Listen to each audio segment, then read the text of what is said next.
Namaste. Good evening. Welcome to TuriyaTalks, Season 4, Episode 3. I think today is Thursday. So be prepared to watch your own Turiya Talks on Tuesday, Thursdays, and Saturdays. So we launched our Thursdays show with a bang. Of course, I'll introduce the guest. Let me speak something about leadership first.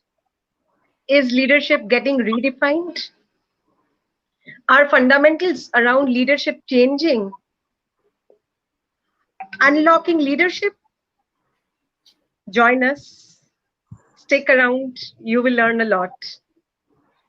Wanted to say that pandemic has taken the world through one of the most disruptive times, and sectors and economies are facing massive disruption. I'm not talking about the challenges, losses, not talking about the gloomy picture, but disruption. Disruption means innovation. In this backdrop, is leadership getting redefined? Are the fundamentals changing around leadership? What should be the guiding principles for leaders during these times? As no one has much clarity and everyone is waiting, I hope you know, for the vaccine only. How effective can be executive coaching during such times? Coming straight to the topic, it is our pleasure to have Mr. Rajiv Sharma today. Welcome to Turiya Talks, sir. Hi, it's a pleasure.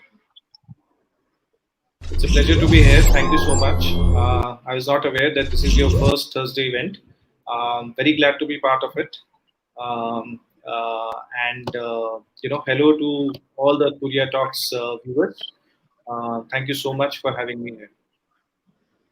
Right.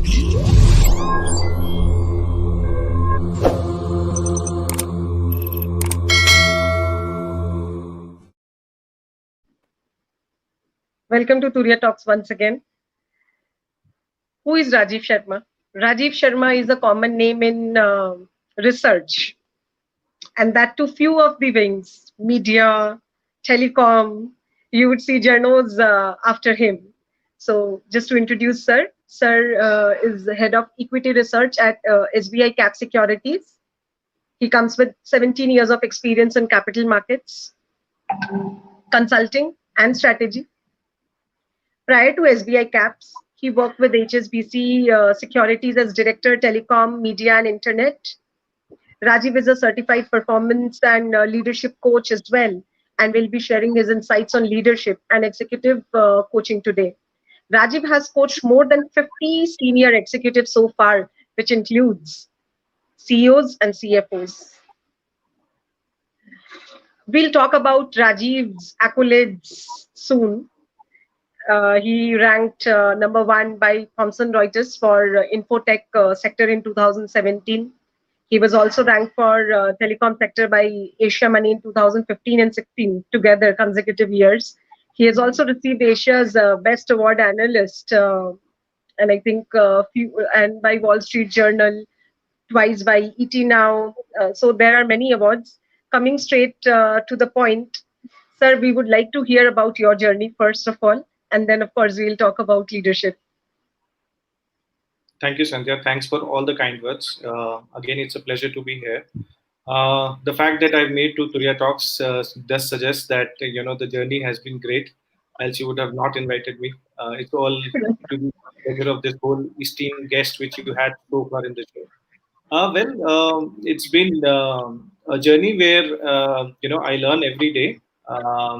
It started with the consulting, and then the big shift happened. I worked with one of the leading telcos on the strategy side, business development side, and that and suddenly working from a telco, I moved to capital markets.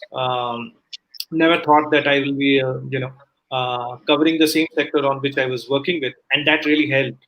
And Steve Jobs, he talks about joining the dots, and somewhere when in the hindsight I see it's really joining those dots. Uh, And last 18 months has been a leadership journey.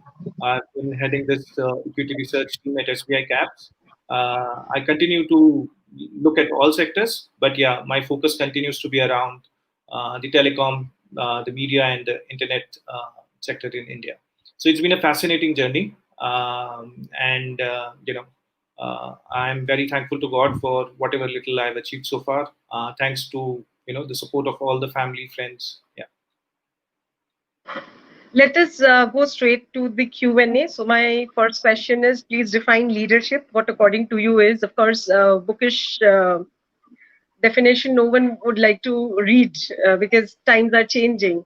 And also help us to understand your thoughts on leadership traits for CEOs in particular in today's world after this crisis ends. Very good questions, and let me start with a theory which I have of my own around leadership, called the elevator theory. And if you look at an elevator of a building which is 6 storied or 7 storied, it's going to be a small, non-electronic, hydraulic manual kind of elevator, and it can only take you to the 6th floor. It can accommodate 4 people. But if you're thinking of a luxury apartment, multi-storied apartment, you need a different elevator. This is just a, this is very generic, but I'm just trying to put some analogy here. So if you want to make a 20-floor apartment, you cannot have that same lift here. While you can have many other things similar, but not that elevator. You'll need an elevator which has got more capacity, which is electronic, and that's exactly. So what we're talking about is apartment or a new building, multi-story, is greater heights. Organizations should focus on leadership capacity, and leadership capacity of the individual, leadership capacity of the organization decides the success which an organization will achieve. And it's somewhere takes to what John Maxwell teaches, the leadership lid, one of his laws among the 21 laws of leadership, that if your leadership is 8, your organization will achieve 7. But if your leadership is 11, your organization will achieve 10. So you as a leader need to continuously learn and invest in yourself, and it's a practice. Trust me, it's not that I read 2 books and I'm a leader next morning. It is a practice. It's like athletes. We need to practice every day, and they stress on few millimeters, few seconds. That is the level of practice exactly needed in leadership. It's all about multiplying energy. We're talking not about linear growth these days. If you look at all the big tech companies, we're talking about exponential growth. So if leaders are not, nurturing new leaders, then the organization will never get that elevator, never get to that heights. So that's the broader analogy I start with. Coming to your second question now, which is about the traits in CEOs, I think the ability to look and understand the outside world, the ability to form that big picture as to where is this industry going, where is the whole space moving towards to, because we are in a very disruptive, as you pointed out early in the discussion, that we are in a very disruptive world where everything is complex and everything is changing very fast. So the CEO, and let me also come to this definition of CEO, Chief Executive Officer. Now, what does it really mean? What does executive mean? We know chief, we know officer, but we don't know executive. But when you look at other definitions in an organization, like chief marketing officer, they're very well defined. Okay, this guy is the chief of marketing operations. But what about chief executive officer? He is actually the chief architect officer, the chief big picture officer, the chief vision officer, and the chief execution officer. So his task is to chart out that big picture for the organization and then ensure that it is executed well. Even the top CEOs today are able to only spend 10% of their times on strategy and 90% on execution. But this has to change. This really has to change in these times. They call for a very different level of leadership where you scan the outside world constantly and build new insights.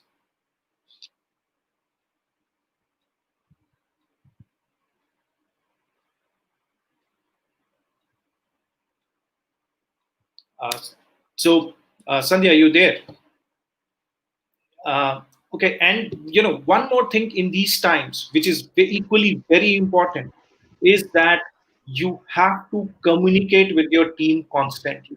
Now, that doesn't mean that you have multiple calls, or you just keep having discussions with your team. It is about hearing them out, listening to their perspectives, and not sugarcoating what about the business challenges your organization is facing. Be assertive, be honest that yes, there are challenges, and guide them towards the big picture you are recrafting, redesigning in these different times now. Right. Any quick tips which people should follow? If you Some could give more, mantras.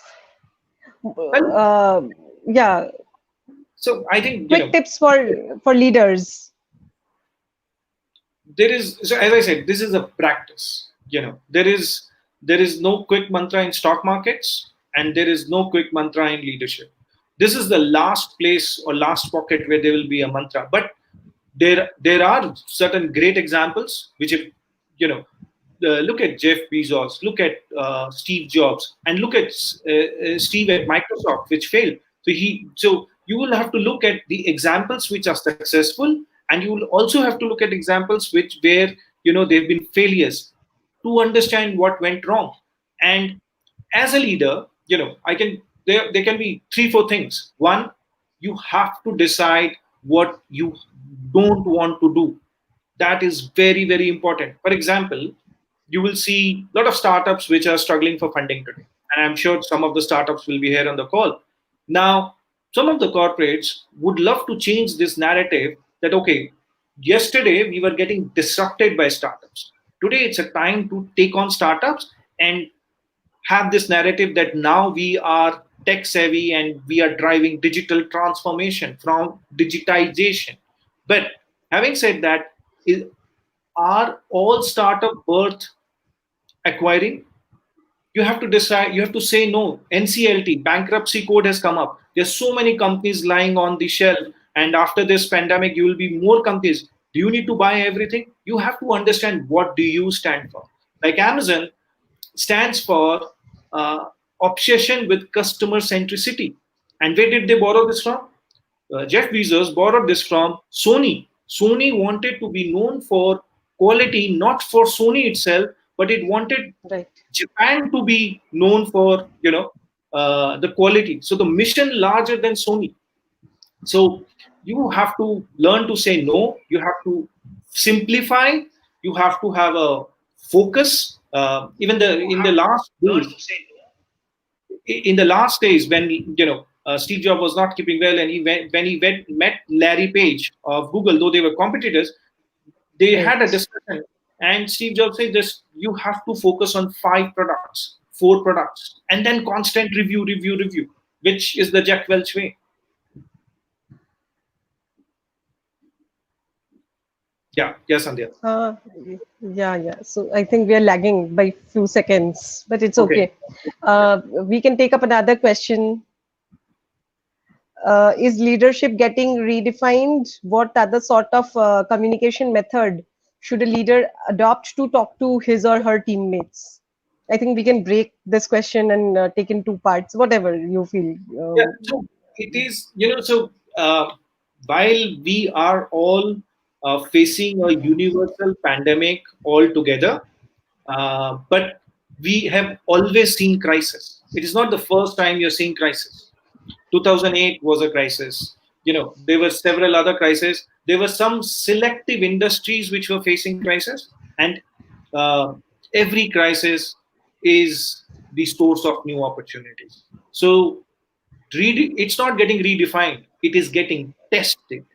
It's the basics of the leaderships or are never going to change. They are around seeing the big picture, being the vision officer, creating more leaders, and driving growth. And you have to be passionate about what you're doing. And in two words, leadership is about thinking big and thinking differently.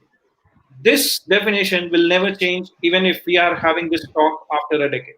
So in 2030, when we talk again, I maybe before as well, but the leadership ethos, the basic premise, never change. And coming to the communication, so depends. So in a call center, if it is a team of 50, you have a team leader. If there is every level of leadership. Once one leadership is that it is by position, that oh, I'm the senior VP now, and this is my designation, and that's just position. That's not that is because you've got the position, but you have to build relationship. And every communication needs to have one single premise, which is empathy. If you have empathy, uh, then I guess that there are you have learned the art of communication significantly. And Satya Nadella at Microsoft is a great example of this. You have to understand by stepping into the shoes of your customer, of your supplier, your vendor, as to what are his problems, what do they really want, and come back, discuss that with team, and deliver. So if you have You're empathy, if absolutely right. You're yeah, if absolutely right when you say empathy, and empathy comes only with experience. Empathy is putting myself on somebody's shoe, and that I can only get with experience. I need to know what time it takes to complete one activity.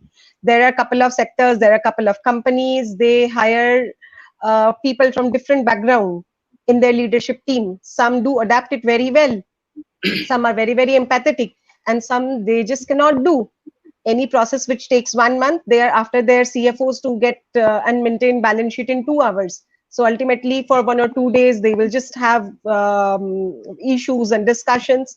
After that, people do go for mass resignation. So I think this is a very important thing which you have highlighted today. And this word empathy, it encompasses everything. It look at look, encompasses experience. look at Airbnb, they had to fire 25% of their workforce.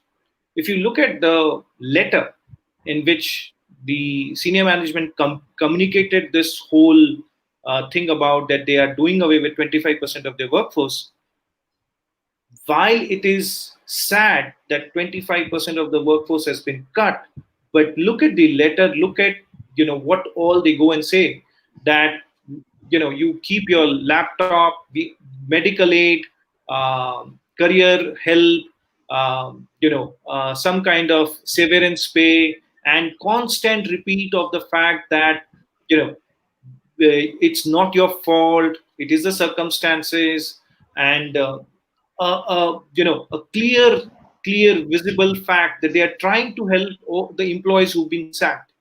So uh, even though it's a sad thing for some, those people who lost a job, but will it be when the good times come and when aspiring graduates or senior leaders would like to join Airbnb, they will have no doubts about it that yes, this is a company to go.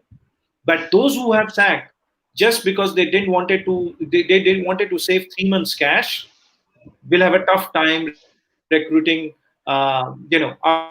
after 12 months or 9 months when the growth is back. You're right. Right.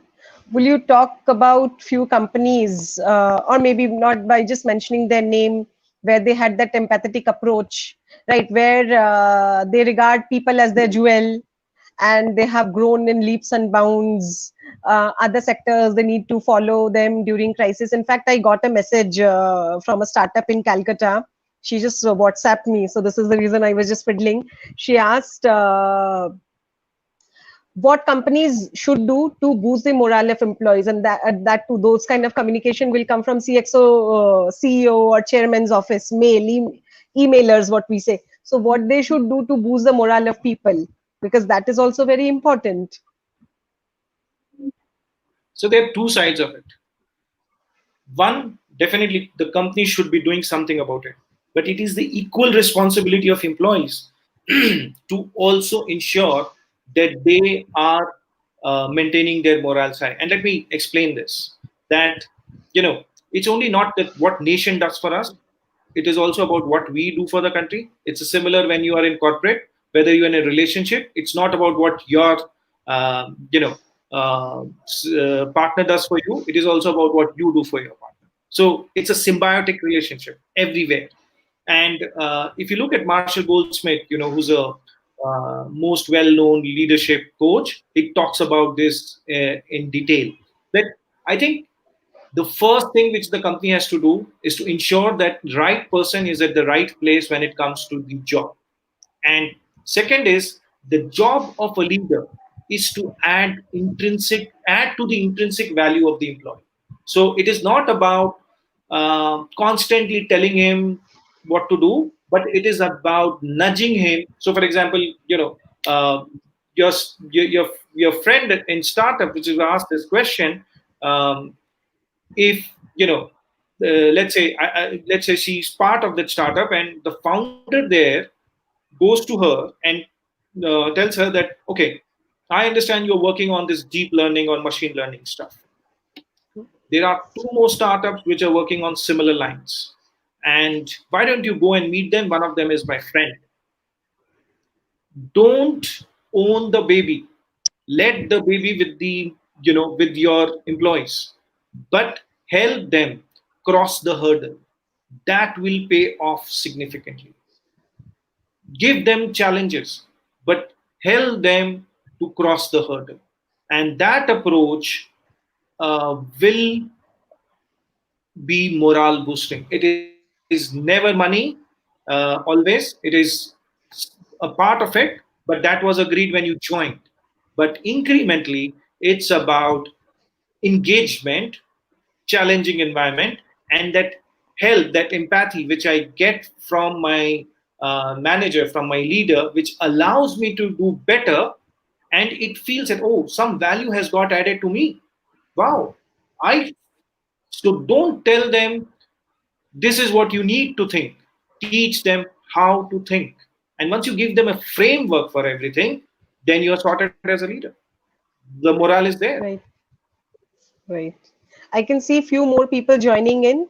So you people have not missed much. You can watch it later in video. We are talking about, is leadership getting redefined? We are flooded with many questions. I think we Sure. can take it up. Yep. Interesting. So is it enough to just have these designations in mind, or things that are beyond that? Is leadership getting redefined? What a beautiful question. Well, as I said, the chief executive officer or the CEO, that designation is never explained like a chief marketing officer or a chief human resource officer. But and he's the chief architect, chief vision officer. So so I've just defined it. It's never defined anywhere. But could you repeat the first part of the question? What did it It's say? yeah. Okay, So is designation. it enough to just have these designations in mind? So we are moving to, we've already moved in the last 5 years, globally and even in India, to flat structures. But now comes the key aspect, that digital transformation, if that really needs to be driven, and if you have a company which has got 10 layers, you have to get to 3, else you will never be able to drive digital transformation. And digital transformation is different from digitization. It's enabling digital. Oh, just payment gateway add kar do, something like that. But digital transformation is how you understand your customers, how Are you mining the customer data and Data. building new products? So data, and there's a lot of discussion. Data is the new oil, and data is so thing, everything, right? But so designations will lose their value gradually. We'll move to flat structures, but high performance is what is going to matter. Go and look at Netflix. They have a 125-page document around the cultures, the performance, and everything. So they say that, and with this whole virtual world, earlier the office was about staying till 5 o'clock in many places, and now it is about results, outcome. So we've come out of a very, very big, uh, you know, organizational dynamics has changed, because this is going to really, really drive productivity. And those who are just staying there and not delivering will be very, very vulnerable in the coming days. So designations are going to lose value. We will move towards flat structure, but we'll also high performance and will get more rewarded in the coming days, and output will get more focus. We can take up questions fast. Everyone is talking about leaders should communicate a lot more with the team. Is that enough? Well, when there is a crisis, there is confusion. Everybody is not having the same level of intellect to understand what's going to happen to the future of my organization, and hence there is a need to communicate. But it is not about having frequent calls with the team. It is also about listening to them. It is also about ensuring employee safety, which was never a matter of concern for any organization till date. It was just about a group insurance policy, and they were done. It is also about being very honest without sugarcoating that where is the organization heading to. If the times are Absolutely. tough, start communicating that we really need to do. So a lot of organizations are getting into something which could be making of sanitizers or masks or for cash, so that they can just survive. And the employees need to align, they need to adapt. Everybody has to be like water. So whatever comes your way, you take that shape. So these are the times where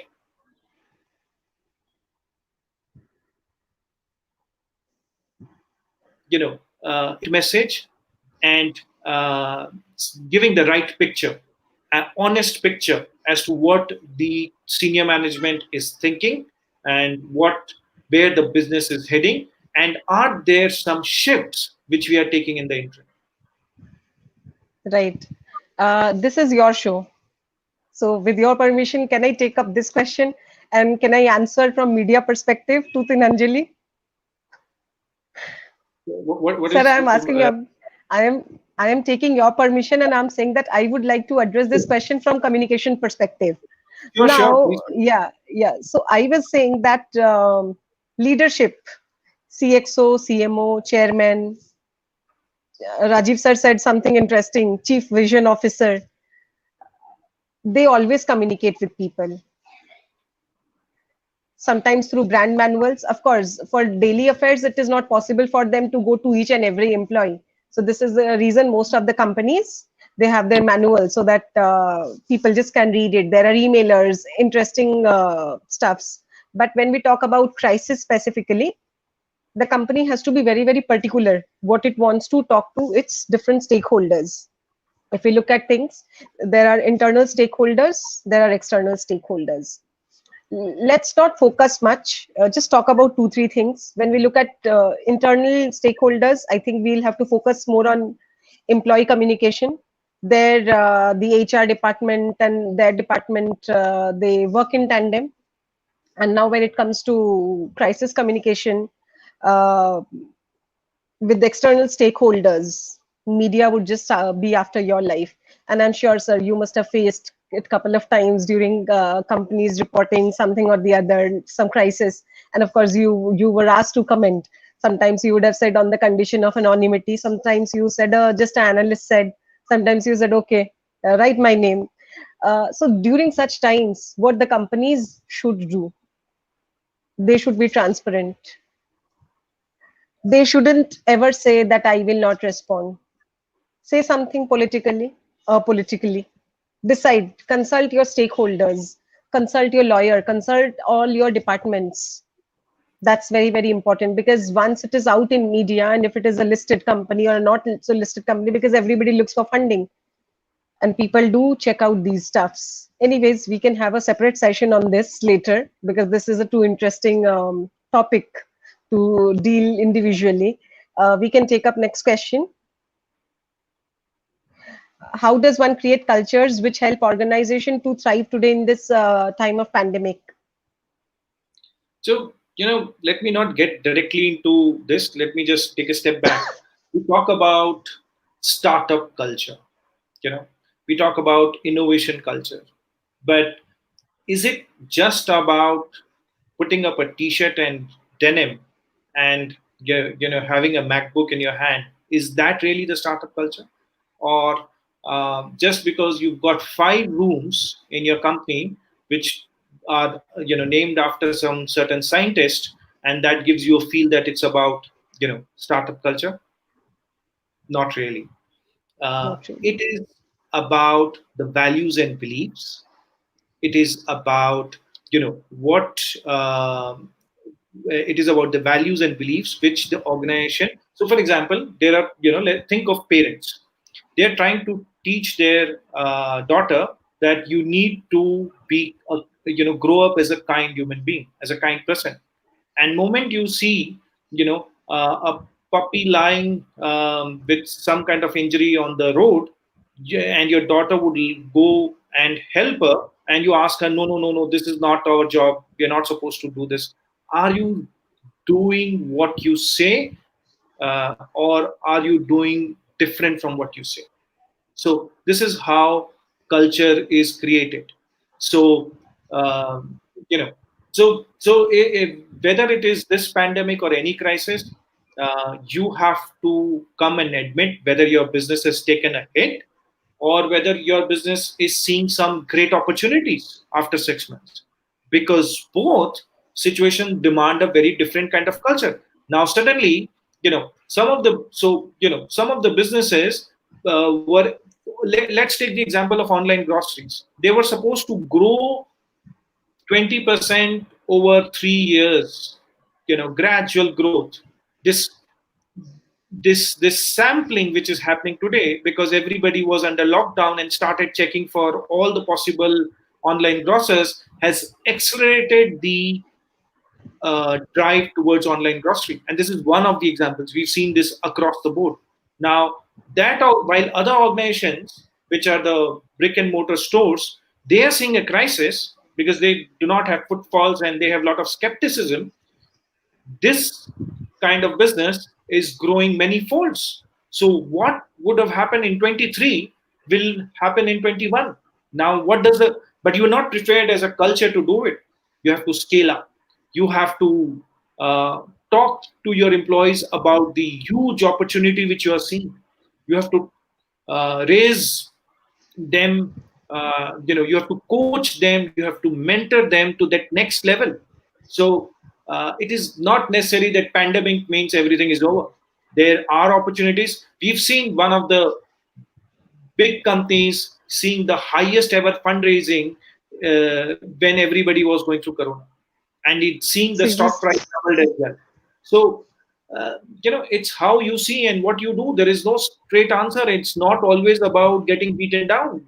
Just uh, sit back, take a step back, look what is the new opportunity which is coming in.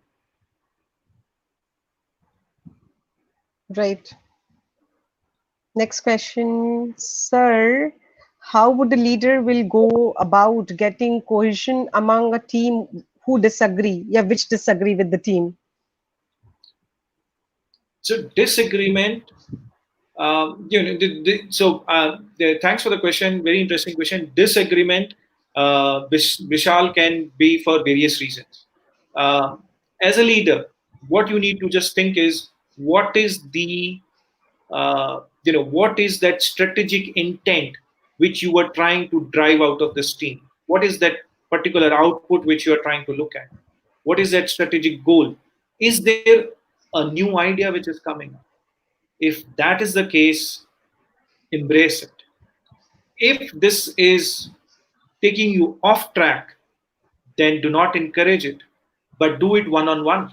So, I was speaking to one of my friend yesterday, and I was saying that, what we do in presentations when our team is presenting is that some idea we say that, oh, yeah, that's good. Some we say, oh, this looks good. And the third guy who's talking, we don't say anything. We were really offended that person. So it is that subtle communication which really matters. And now coming to disagreement, understand the perspective, what they are trying to say, what they're not trying to say. There could be some answers, and that's how a lot of innovations have struck. For example, I remember when I was supposed to explain spectrum in an investor meeting, uh, the fund manager was getting confused. 900, 1800 megahertz, and then 5 megahertz in 900. He felt like throwing me out of the room. I have to quickly come with an analogy that think of ninth floor and 18th floor and rooms and bang on. And it's not innovation, but I could just think of idea, putting that idea very simply to money managers, and that really helped.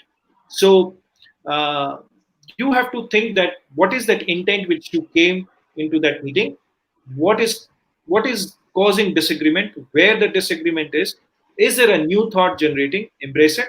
If it is taking you off track, then you did not encourage it. But you have to have solid clarity as to what were you trying to achieve from that discussion. We can quickly take a few more questions. We have time, Yeah, no? Yeah. yeah. What in your view are five things to vouch in a leader, sir? As I said, John Maton, which has been, is one of the famous leadership coach. He talks about the inner code, the values, the beliefs. So if you are if your values, if your beliefs are as a person are strong, that sets the pace for you to emerge as a good leader. But I believe there is no five, no four. It is just, So Steve Jobs was never never perceived as a great people person, but being a great people person is the first basic thing. But the key thing is you have to be thinking differently and thinking big, Thinking big because and different. see, definitions of industries are changing, right? So if you look at Reliance, it's got competition from 10 different industries coming in today. If you look at Amazon, that's the See, same case. So think big, think different. Know where you want to go for the next 7, 8 years. Uh, and if you're a listed company, you will have to take some tough decision on, because in the maybe the next 4 quarters you will make losses because you're trying to experiment. But let it be.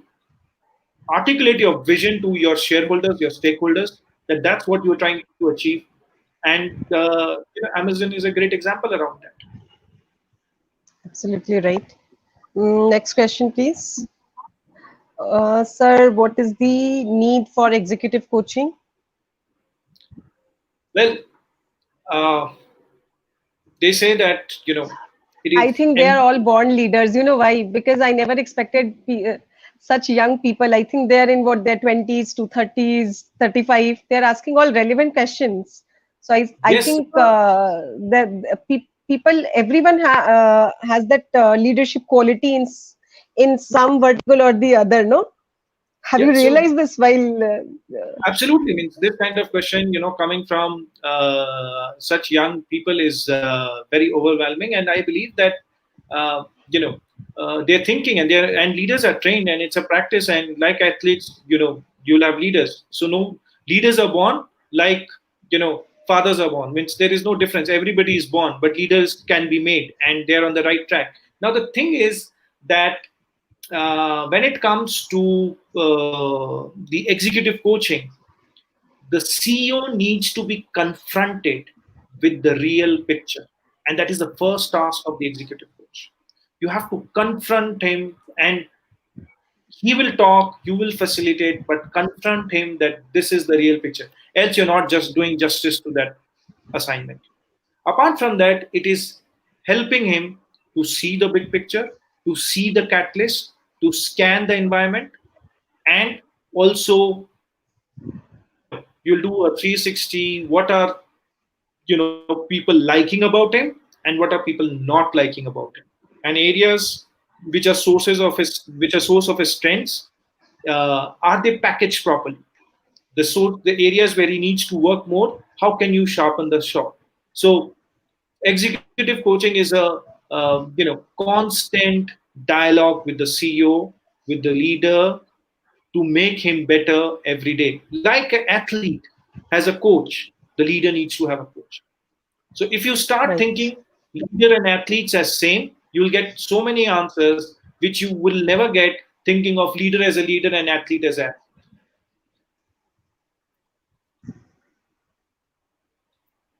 एक छोटा सा हिंदी में बात बोलते, जब जब एक रेलगाड़ी एक जगह से जाता है, उस पटरी को बार बार चेक करते हैं ना, ठीक है क्या नहीं है, फिश प्लेट ठीक से नहीं है, तो आई थिंक लीडर्स लोग को भी कोई चाहिए जो उन लोग को प्रैक्टिस करने दे सही रास्ते पे.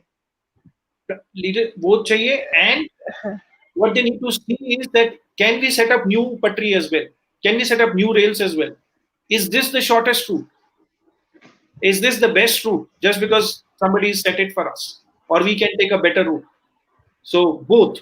You have to see where you are, how the track is, and you have to see for the new tracks as well. Else someone else will come and take the track. Right. We can take up one last question. Sir, what is the new mantra of thought leaders in today's world? Well, very good question, and I love this thought leaders, which Suchandra is asking about. So this is a new category of leaders, which is the thought leaders. And so every leader has to be a thought leader, but it is not necessary that thought leader will be the real leader. Let me come back to the definition of CEO. The chief insight officer, the chief vision officer, he needs a team which is constantly scanning the external environment, which is constantly looking at new opportunities. And when it comes to thought leader, it is about mastering that particular field. So you must have heard about 10,000 hours of practicing something and becoming a master. So thought leader in his own domain should have spent 10,000 hours, and if somebody is efficient, lesser. But thought leader is one who's very guts deep into one particular domain, and then he mixes the other other sciences. For example, Steve Jobs was mixing design with the phone, and he was cross breeding say various streams to produce the iPhone. So it's about looking at other sources and thinking that what works there, can it work here? So it is about first mastering your domain, and second about cross pollinating from other domains, and going again deep and putting things in context and seeing what are the new patterns, what are the new thoughts. And one question came up, which is about cultures. For example, uh, innovation culture. If a company is not willing to experiment, it can never have an innovation culture. So thought Right. leaders will be the leaders who can not only scan but practice it, what they are trying to do. So if there is a chief insight officer, most companies have chief strategy officer, but they do not have chief insight officer. They really need one in these times.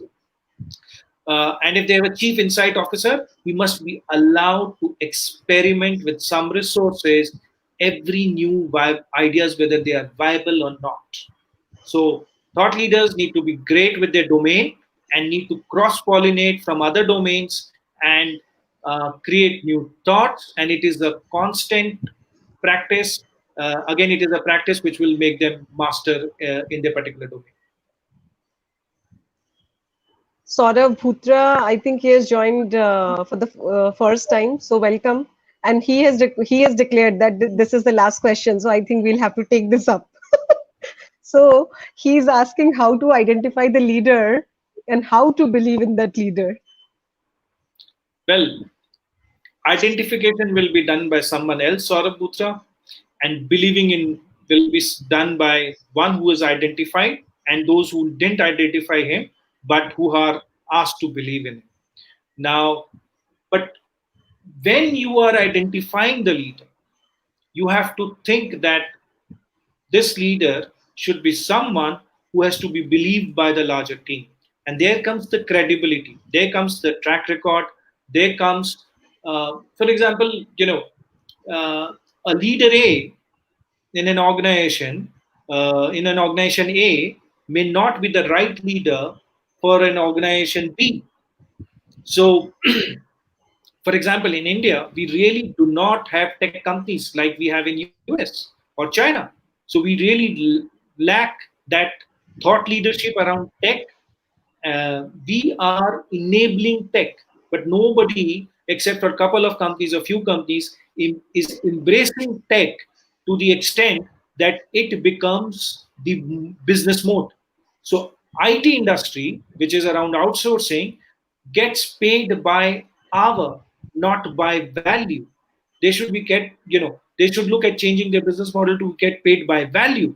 So they should create more platforms.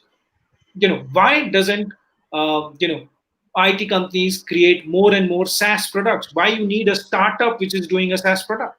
So when you're identifying leader, you have to understand what is the nature of your team, what is the business model, and does the leader understand the moat?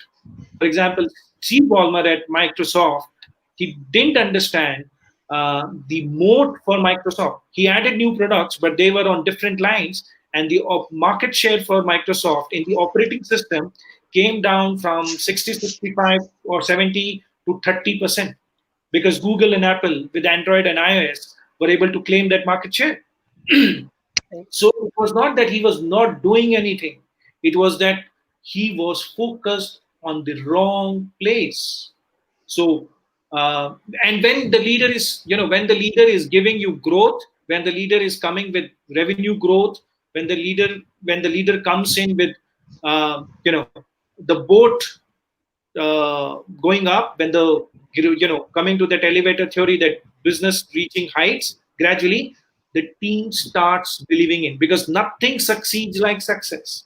And once the success is there, the momentum is there, and the belief comes in naturally. Right.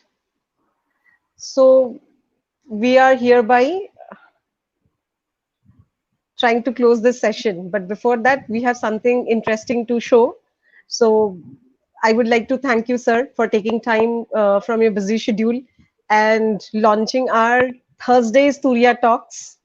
Thank you And so I'm much. personally, I knew you as a journalist, and I think we know each other for a decade now.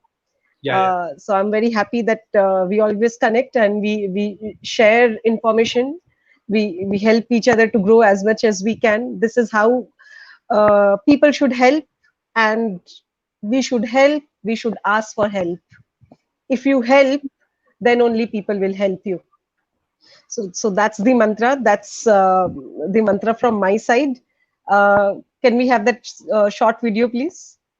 Hey guys, it's time to voice your notions and ask me whatever questions that you have for me on your mind, because I'm coming live on YouTube on the 8th of August 2020 on TuriyaTalks with Sandhya Satodia for an exciting, amazing webinar. Now this session is going to be very knowledgeable, insightful and super exciting, and you're going to be able to ask me questions, anything related to social media, blogging. I'm going to give you a behind the scenes idea of how the whole profession works, as well as monetization. notification. So make sure till then that you are following Turiya Talks on their YouTube channel so you can get all the details of my live session. I'm gonna see you guys soon. Till then, stay productive and spread positivity.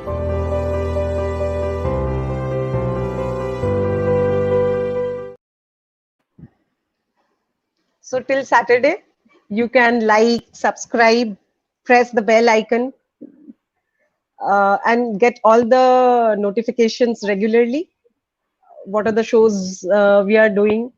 And we are not doing anything on our own. We get ideas and requests from people across the globe, and we are trying to implement as much as we can, being a startup. Till then, happy week ahead. It's not weekend because people are confused with lockdown and unlockdown. Till then, namaste and thank you. Thank you so much. It was a pleasure being here.